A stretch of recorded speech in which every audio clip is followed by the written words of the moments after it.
बलोचों के लिए जो हमने एक रियासती पॉलिसी देखी है 1948 से कि हर बलोच को इन्होंने दहशतगर्द की तरह ट्रीट करना है, उनको ना तो कोई प्रोसीजर मिलता है, ना कानूनी कोई उनके लिए सेफ गार्ड्स होते हैं, और जो कोई बात करने की कोशिश करता है उस पर या तो उससे फोर्थ स्केड्यूल पे डाल देते हैं या उससे भी गिरफ्तार कर देते हैं। डॉक्टर मारंग बलोच जिन्होंने सिर्फ पुरअमन रेजिस्टेंस चूज़ किया है। देखिए, पश्तूनों के खिलाफ भी जब ये इंटर्नमेंट सेंटर्स में उन्हें ज़्यादा अक्सरियत में जो लोग बंद थे वो पश्तून थे, तो इस तरह की जो अजियत होती है वो एक लॉफुल अरेस्ट से ज़ाहिर सी बात है कंपेयर नहीं हो सकता। अच्छा मैडम, अगर आप बलूचों की भी केसेस लेती है, ख़ुसूसन मिसिंग पर्सन्स के हवाले से,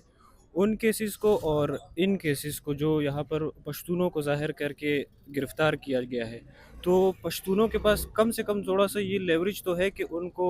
कम से कम ये तो पता चल रहा है कि कौन से पुलिस स्टेशन में है, या अगर जुडिशल किया गया है तो कौन से जेल में गए हुए हैं।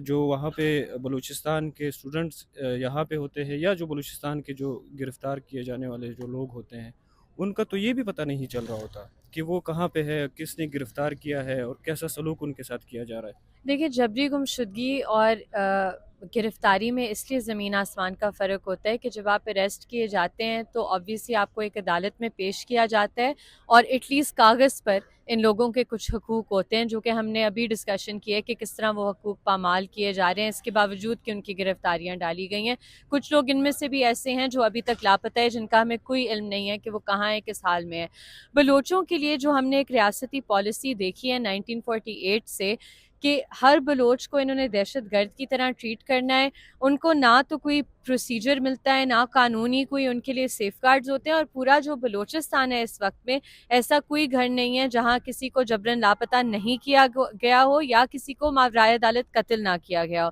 तो उधर की जो स्टेटिस्टिक्स हैं और उधर की जो सिचुएशन है उसे कंपेयर भी नहीं किया जा सकता इस्लामाबाद या पंजाब से, जहाँ मीडिया भी है, जहाँ आप जैसे सहाफ़ी हैं, देखते हैं, चीज़ों को रिपोर्ट करते हैं। बलूचिस्तान में जो हो रहा है वो तो रिपोर्ट भी नहीं होता, और जो कोई बात करने की कोशिश करता है उस पर या तो उससे फोर्थ स्केड्यूल पे डाल देते हैं या उससे भी गिरफ्तार कर देते हैं, या उस पर एक कैंपेन, जिस तरह अभी भी आप देख रहे हैं डॉक्टर मारंग बलोच जिन्होंने सिर्फ पुरअमन रेजिस्टेंस चूज़ किया है, उन पर कभी फोर्थ स्केड्यूल में डाल देते हैं, कभी ईसीएल पे डाल देते हैं। और उधर आप देखें अदालतों का रवैया कि उनकी पीसीएल वाली रिट पिटिशन पे जजमेंट रिजर्व हुई है, 1 महीने से ज़्यादा कम अज़ कम हो गया, लेकिन उस पर जजमेंट नहीं आ रही। तो ये बलोचों की तरफ जो रवैया है, और वही अब आप देख रहे हैं कि देखें, पश्तूनों के खिलाफ भी जब ये इंटर्नमेंट सेंटर्स में उन्हें ज़्यादा अक्सरियत में जो लोग बंद थे वो पश्तून थे, और आज भी उधर इंटर्नमेंट सेंटर्स में बंद है। उस पर भी अदालतों का रवैया देखें कि सुप्रीम कोर्ट ने action in aid of civil powers जो स्ट्राइक डाउन किया था उस पर स्टे देकर बैठी हुई है, और इंटर्नमेंट सेंटर्स अभी तक चल रहे हैं।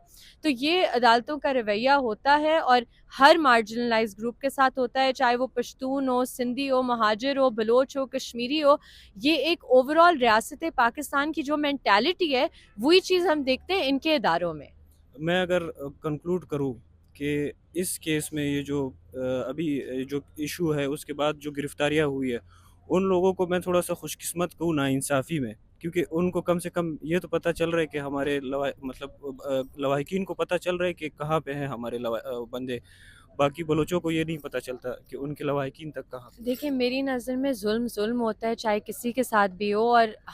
मैं बहुत देर से ये बात कर रही हूँ क्योंकि पीटीआई से मेरा एक बहुत बड़ा इख्तिलाफ़ ये था कि वो ऑपरेशन ओलंपिक्स खेलते थे कि अनप्रेसिडेंटेड, हमारे साथ नहीं हुआ, पहले किसी के साथ नहीं हुआ हुआ। ये चीज़ें इस मुल्क में हो रही हैं, 70 सालों से हो रही हैं, और ये किसी भी मार्जिनलाइज्ड ग्रुप के ख़िलाफ़ हो तो ये गलत है। हमें इस पे अनइक्विवोकल स्टैंड लेना चाहिए, और अगर किसी की गिरफ्तारी डाली भी जा रही है तो यस, वो बेटर ऑफ इस सेंस में है कि उनकी फैमिली को पता है कि वो कहाँ हैं, वो ज़िंदा हैं, वो किस हाल में हैं। जो जबरी गुमशुदगी की अज़ियत है वो तो किसी चीज़ से कंपेयर भी नहीं हो सकती, क्योंकि वो एक ऐसी अननोइंग का स्टेट होता है, इस एक ऐसी एगनी का स्टेट होता है कि आप हर लम्हा इंतज़ार में गुजारते हैं। जो औरतें होती हैं जिनके शोहर लापता होते हैं, उन्हें ये भी नहीं पता कि वो विडो है या अभी तक उनकी शादी इंटैक्ट है। तो इस तरह की जो अज़ियत होती है वो एक लॉफुल अरेस्ट से ज़ाहिर सी बात है कंपेयर नहीं हो सकता।